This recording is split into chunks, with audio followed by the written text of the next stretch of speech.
দুটি গাছ, একটি বেগুন, একটি টমেটো, কিন্তু একটার ভেতর সোনা আর অন্যটার ভেতর ভয়ঙ্কর কিছু। একদিন জঙ্গলে জিরাফ আর সিংহ ঠিক করল তারা দুজনেই একটা করে গাছ লাগাবে।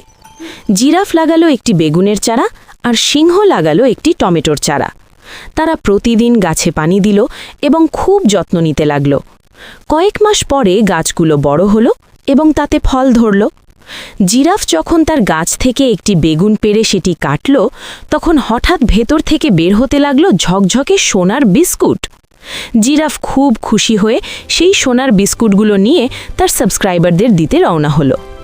অন্যদিকে সিংহ যখন তার গাছ থেকে একটি টমেটো পেড়ে কাটল, তখন ভেতর থেকে বের হলো ভয়ঙ্কর কালো বিষাক্ত মাকড়সা। এই ঘটনা দেখে সিংহ ভয়ে অবাক হয়ে গেল।